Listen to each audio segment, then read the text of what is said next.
welcome, Rhiannon, to today's session.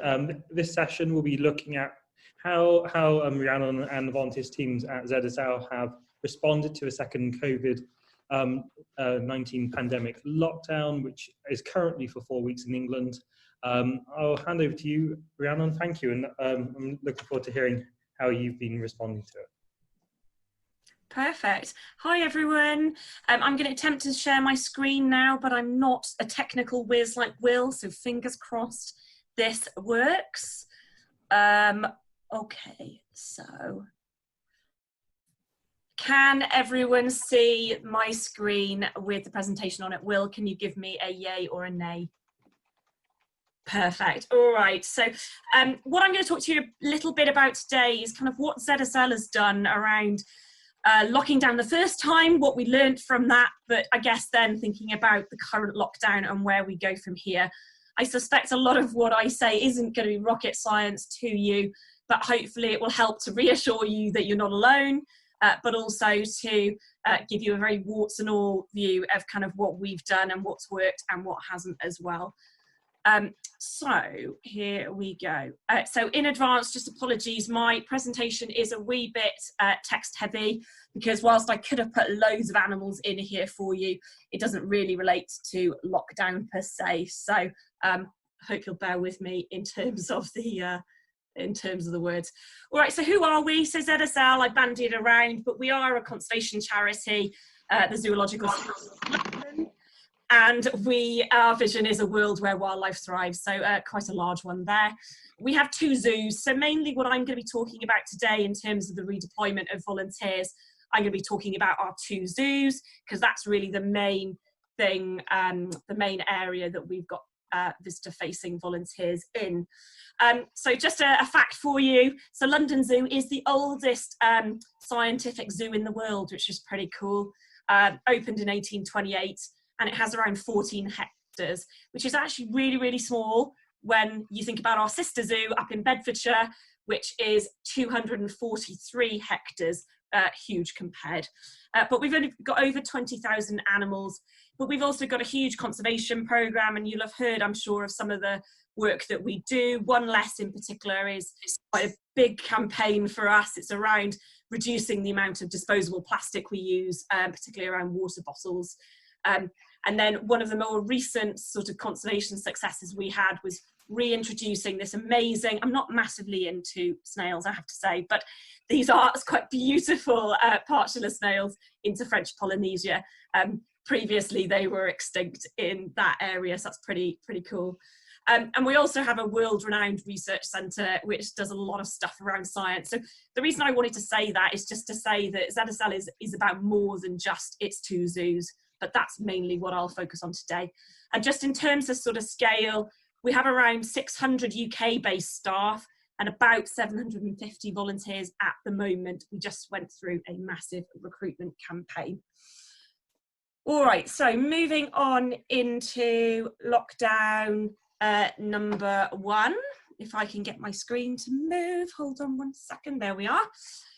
So lockdown 1, obviously back in March, what we did, if everyone can remember that far ago, in England we had sort of news of the virus, and it was sort of, we had drip feed of information from the government around vulnerable people, and so what we did was we had a phased suspension of our volunteering activity according to need from the organisation and who we were talking about within the volunteering team. And then we finally closed our doors on something like the 23rd of March. 2/3 of our volunteering team, so I'm volunteer manager at ZSL, so I have oversight of volunteering across all of our activity. And then I have 2 colleagues based in Whipsnade and London Zoo that are part of my team, and then various other colleagues with responsibility to volunteer management. Those 2 volunteer coordinators were furloughed through April and June. And I guess during that first lockdown, it was then reliant on me keeping in touch with our volunteer teams. And so it was mainly around newsletters. You can see an example of our newsletter there. Some coffee mornings, Q&As with our animal teams, and because it fell during that period, quite a lot of volunteering activities such as blogs and getting input from our volunteering team, including photos of what they'd learned, what they'd been doing during that first lockdown. I think one of the things that we really realised at that time was that there wasn't necessarily a huge demand for social activity during that lockdown, because the structure of our teams pre the first lockdown was that they all were quite independent, they were quite social with one another, and therefore they carried on doing that. And actually what they wanted from us as an organisation was updates about the organisation and the animals, rather than facilitated social activities. So it was relatively straightforward for us, but obviously quite a long time, 3 months, to keep people engaged and occupied. So in terms of preparing for that first return to opening, so I don't know whether you guys know, obviously zoos are slightly different to museums, but actually more similar than you'd think. We had 5 days notice from the government to reopen, which was a weird blur for me, if I can remember. 2 of those days fell over a weekend as well, so I worked solidly for those 5 days. And we reopened then on the 15th of June. What we did in terms of ZSL was we had a gradual phased return for volunteers. So dependent upon what the need of the organisation was, our 2 zoos primarily. So what did they need us to be able to support with upon reopening? What volunteer roles therefore could deliver and support that need? And what was the individual circumstance of the volunteers in question? And we phased that, and we outlined that very, very clearly in a redeployment fact sheet that went out to all volunteers, irrespective of position and circumstance, so that they could see what was going to happen and where we were going to go and how we were going to go there. We asked volunteers to self-declare and identify whether they were in a low, medium or high risk category based on their individual circumstance. And the higher risk volunteers, we went through a one-to-one risk assessment process before they returned.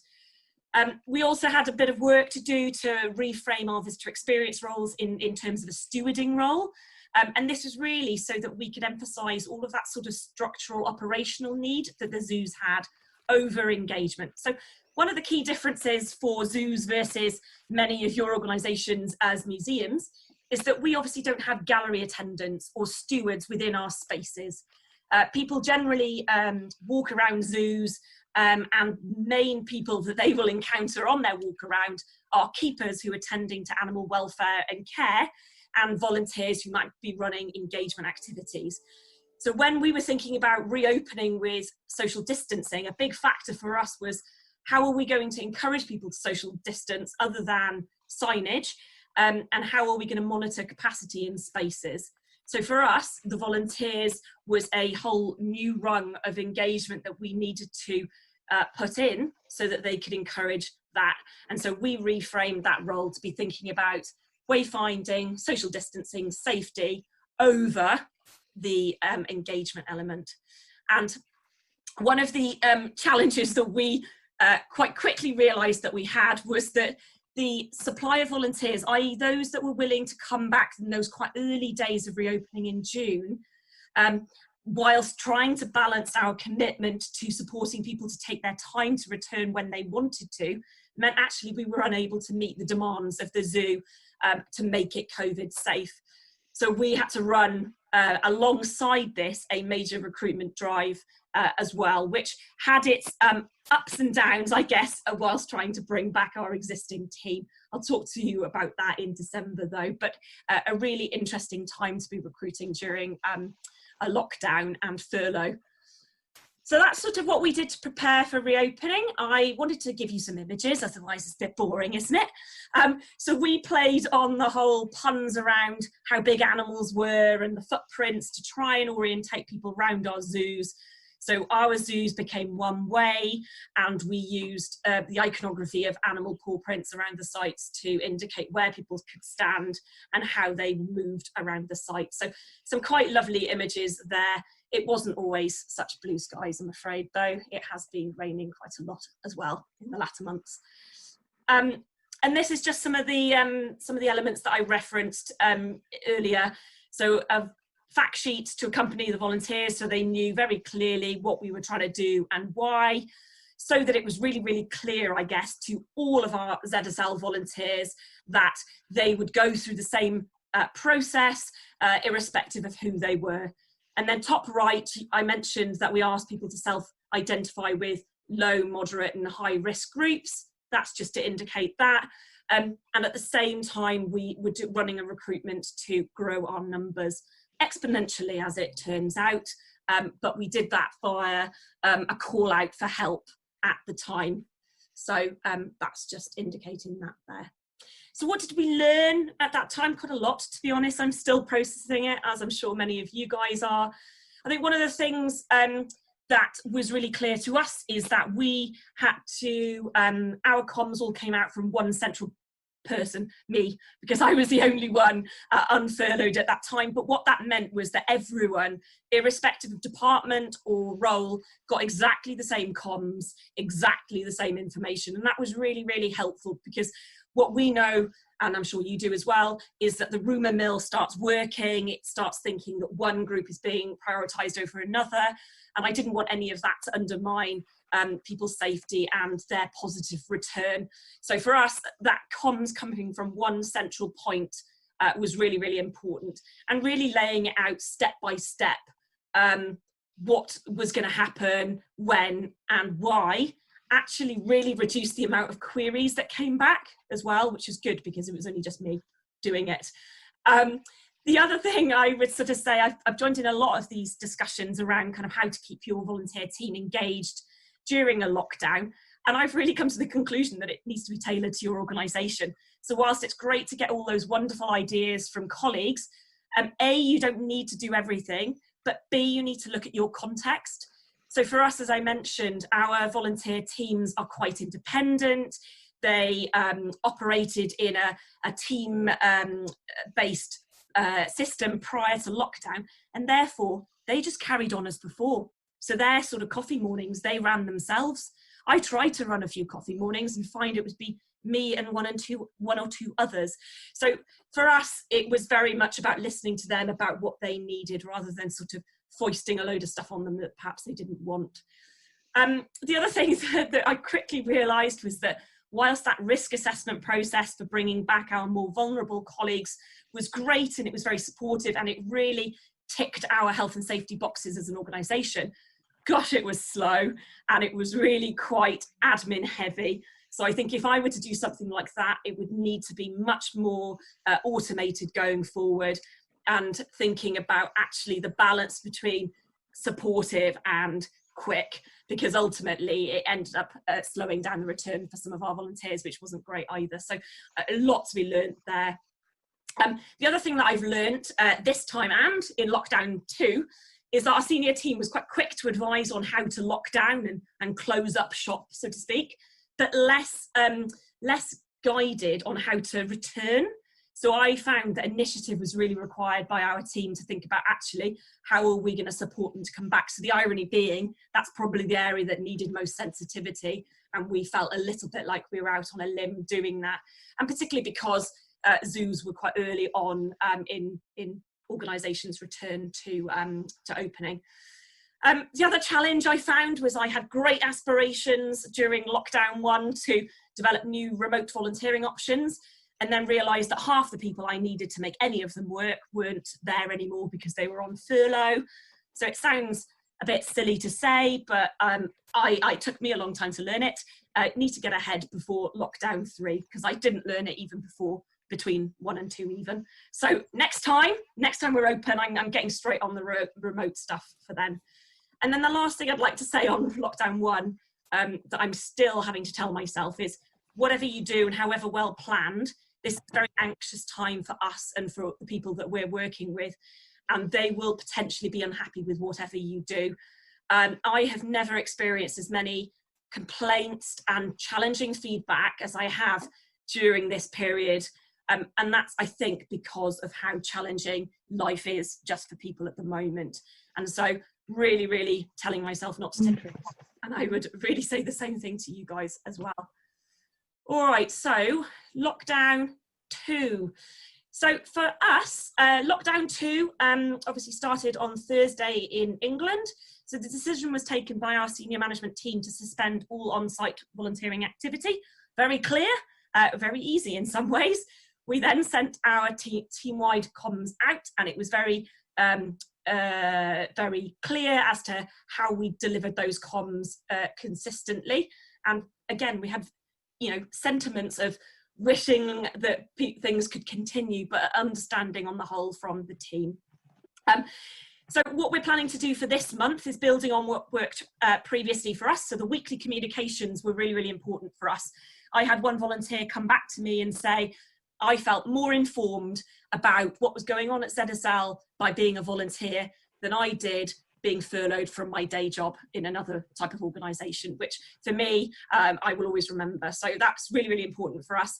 Coffee mornings for those who want them, but also we're running more of those talks about ZSL's work that we knew worked last time. But also we are taking this opportunity to catch up again.